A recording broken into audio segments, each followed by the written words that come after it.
Hello everyone, चलिए start करते हैं आज नई यूनिट दैट इज काइनेमैटिक्स। और काइनेमैटिक्स में हम चैप्टर नंबर 3 और चैप्टर नंबर 4 पढ़ेंगे। First chapter number 3 motion in a straight line and the chapter number 4 is motion in a plane. Motion in straight line हम ये सब previous classes like 9th classes में पढ़ चुके हैं। एक्चुअली काफ़ी सारा पोर्शन जो हम ऑलरेडी पढ़ चुके हैं वो इस चैप्टर से रिलेटेड है for that one season according to the CBSE guidelines.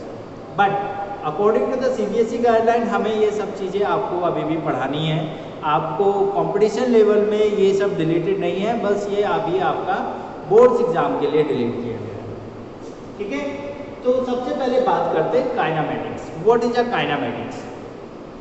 So kinematics is the branch of physics, or it is also with the part of classical mechanics in which we will study about the geometrical position of a object, or we will discuss about the motion of an object or the rest position of an object, right?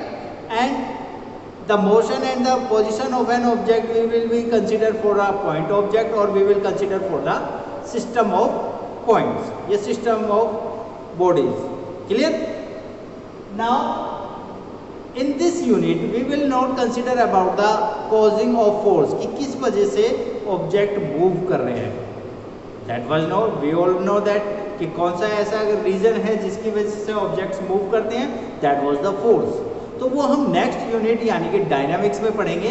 अभी तक हम कोई consider नहीं करेंगे about the force, यानी कि force के बारे में कोई बात नहीं करेंगे। हम सिर्फ मोशन या फिर ज्योमेट्रिकल पोजीशन के बारे में बात करने वाले हैं। ठीक है, तो चलिए स्टार्ट करते हैं। Motion in a straight line. फिर से मैं आपको एक बार बता देना चाहता हूँ, इसमें सबसे पहले हम पढ़ते थे द फ्रेम ऑफ रेफरेंस, ठीक है, या फिर different types of reference of in this chapter, but वो अभी डिलीट कर दिए गए हैं, तो अभी मैं उनके बारे में कोई डिस्कशन नहीं करूँगा। तो फ्रेम ऑफ रेफरेंस इन सब के बारे में मैं थोड़ा बहुत बता देता हूँ आपको। Frame of reference is the frame along with the coordinate and with the clock where we can find or we can consider the position of an object। एक वो फ्रेम जिसके अंदर कोऑर्डिनेट सिस्टम है, मेजरिंग इंस्ट्रूमेंट है, और इसके साथ साथ एक क्लॉक भी है, जिस इन सब की हेल्प की वजह से हम किसी भी ऑब्जेक्ट की पोजीशन का पता लगा सकते हैं, या हम ये कहें कि किसी भी ऑब्जेक्ट की पोजीशन को डिस्क्राइब कर सकते हैं। तो वो फ्रेम क्या कहलाता था? फ्रेम ऑफ रेफरेंस कहलाता था। फॉर एग्जांपल मैं आपको बताता हूँ, अगर हम किसी बस में बैठे हैं तो बस में बैठे हुए और अदर जो पैसेंजर्स हैं वो हमारे फ्रेम ऑफ रेफरेंस में केस में है, रेस्ट में है। लेकिन अगर कोई पर्सन बस के बाहर है और बस मूव कर रही है तो उसके फ्रेम ऑफ रेफरेंस के कंसीडर्स में जो all bus and all passenger are in motion position. ठीक है, अगर मैं बस में बैठा हूँ और बस में बैठे हुए अदर पैसेंजर मेरे फ्रेम ऑफ रेफरेंस में रेस्ट में है, बट अगर मैं बाहर की बात करूँ तो बाहर के जितने भी ऑब्जेक्ट्स हैं वो मेरे फ्रेम ऑफ रेफरेंस के रिस्पेक्ट में it is in motion position, अगर हम मेरी बस मूव कर रही है तो। ठीक है, तो ये है काइनेमैटिक्स और motion in a straight line. Next इस पॉइंट में हमारा जो डिलीटेड पोर्शन है उसमें speed and velocity, displacement, distance, ये सब डिलीटेड है, बट हम इसके बारे में डिस्कशन कर लेते हैं क्योंकि इन्हीं सब को पढ़ के ही हम आगे कंटिन्यूसली कर पाएंगे और इजीली समझ पाएंगे। Thank you. तो सबसे पहले बात करते हैं डिस्टेंस।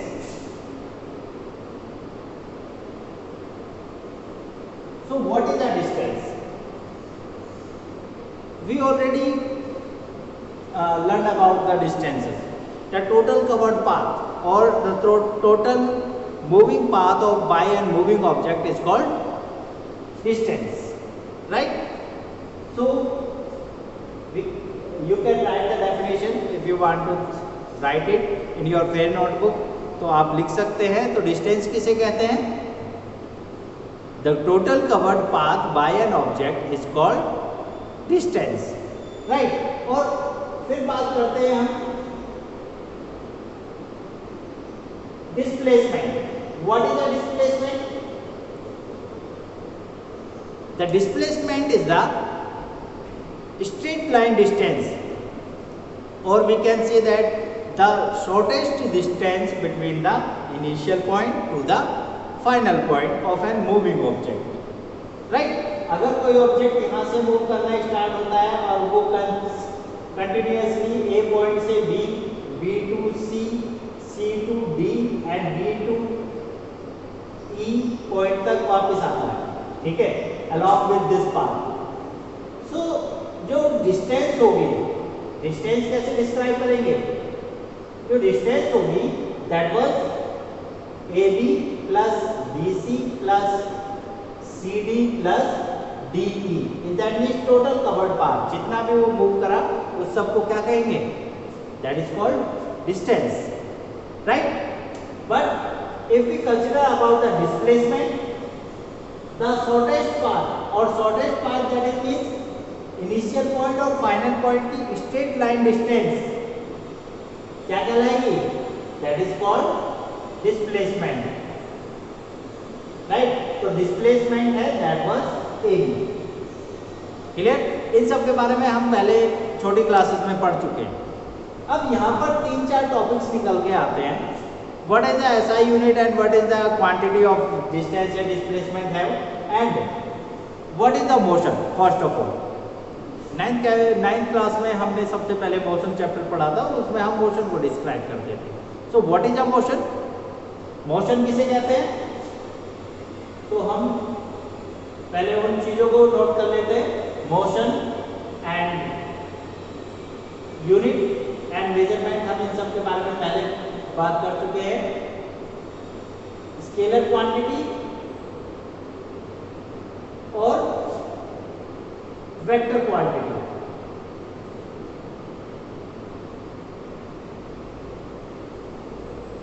ठीक है, तो इन टॉपिक्स के बारे में बात करते हैं। First of all, what is a motion? Motion we can describe or we can define the motion by the different ways. First of all, if an object move, is it called motion?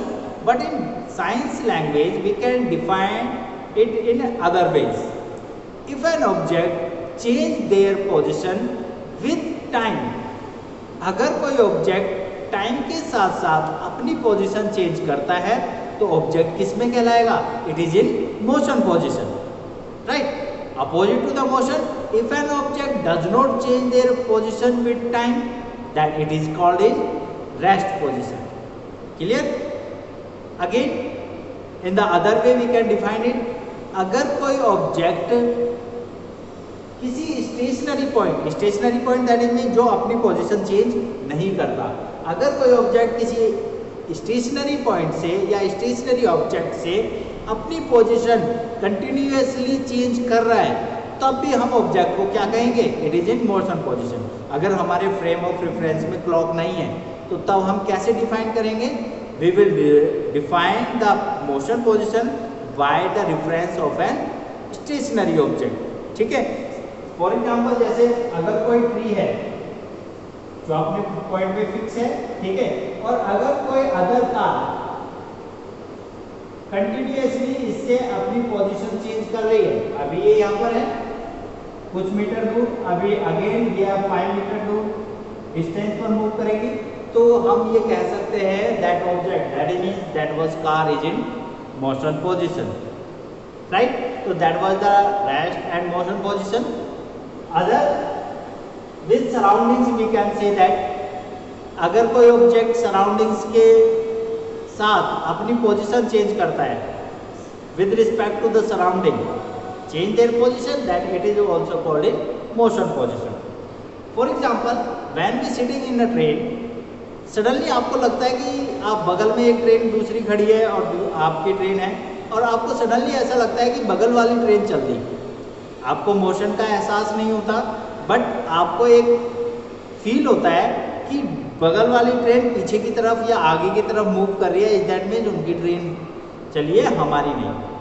तो आप इस चीज़ को confirm करने के लिए क्या करते हैं, आप प्लेटफॉर्म की तरफ देखते हैं। अगर प्लेटफॉर्म की चीज़ें वहीं पर हैं, यानी कि प्लेटफॉर्म की चीज़ें मूव करते हुए नहीं दिखाई दे रही है, दैट मीन्स हमारी ट्रेन नहीं, वही ट्रेन चली है, ठीक है। और अगर ऐसा लगता है कि आपको बगल या फिर प्लेटफॉर्म की जो चीज़ें हैं, जितने भी लोग हैं या फिर बेंचेज हैं, वो मूव करते हुए दिखाई देती है या वो पीछे जाते हुए दिखाई देती है, तो हमें लगता है, तब हम डिफाइन करते हैं कि हमारी ट्रेन मूव कर रही है, ठीक है।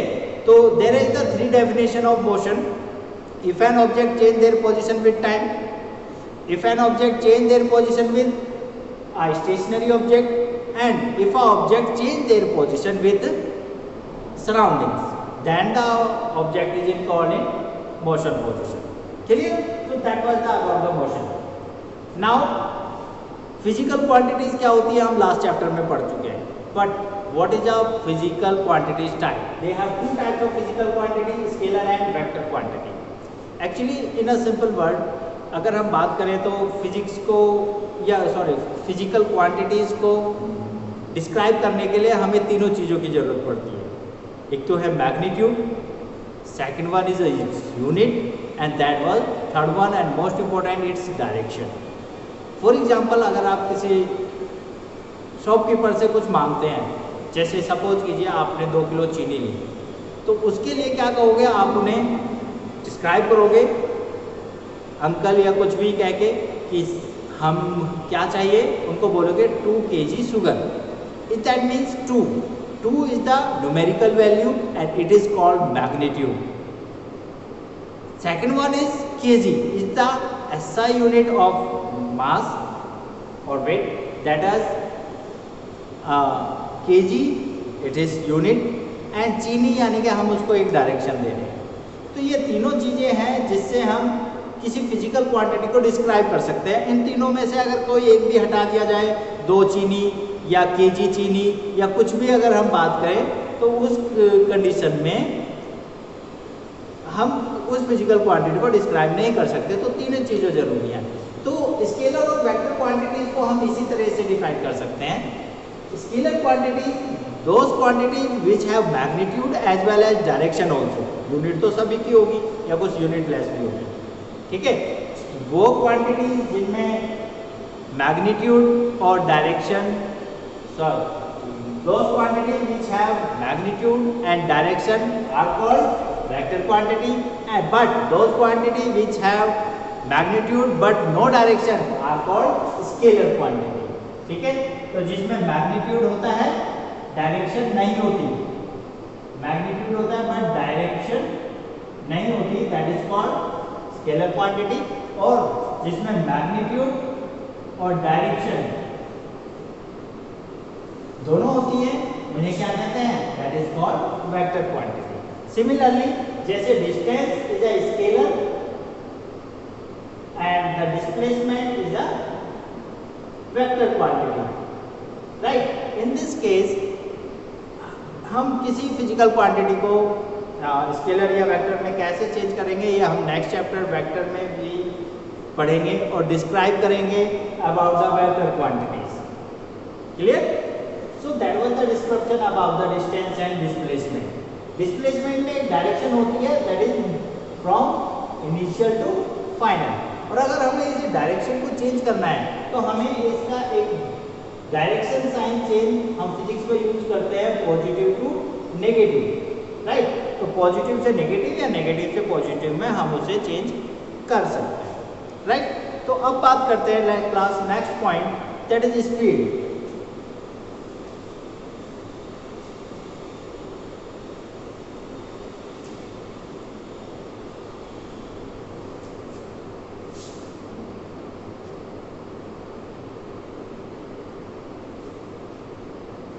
तो स्पीड किसे कहते हैं?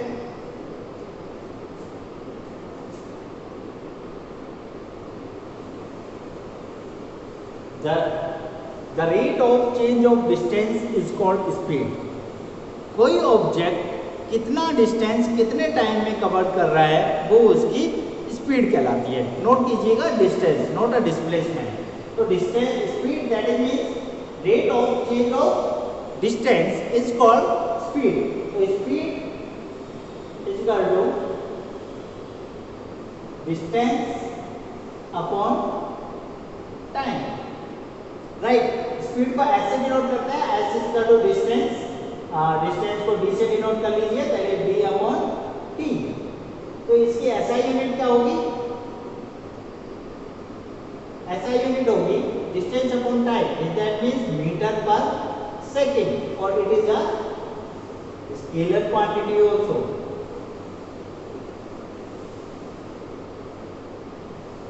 ठीक है।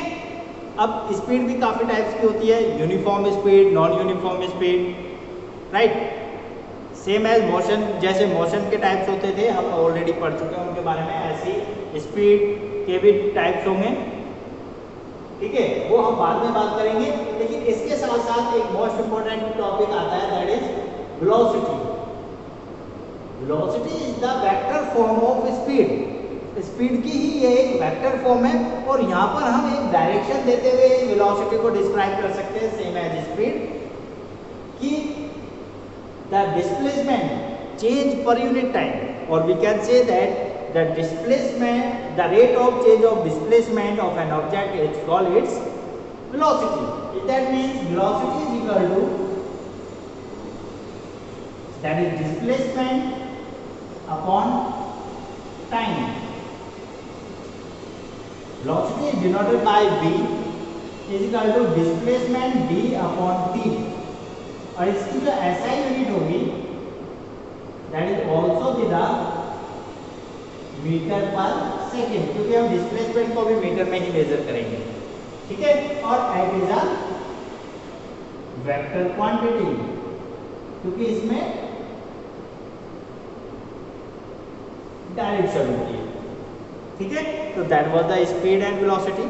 After that we will consider some acceleration and accelerated motion also, और इसमें से जो स्पीड टाइम ग्राफ है, सॉरी जो डिस्टेंस टाइम ग्राफ है वो डिलीट हो चुका है, तो डिस्टेंस टाइम ग्राफ के बारे में हम नहीं पढ़ेंगे, लेकिन मैं आपको एक ब्रीफली एक्सप्लेनेशन इसमें दे दूंगा।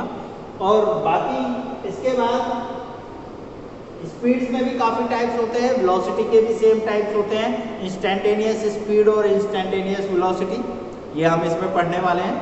And average speed and average velocity also with the most important topic, तो ये सब भी हम इसमें पढ़ने वाले हैं। तो नेक्स्ट वीडियो का वेट कीजिए क्लास, हम इसमें अभी काफ़ी कुछ पढ़ने वाले हैं, और अगर आपको कोई भी क्वायरी है तो आप मुझे कमेंट सेक्शन में या फिर मुझे मैसेज करके बता सकते हैं, ताकि मैं आपकी प्रॉब्लम को सॉल्व करूं।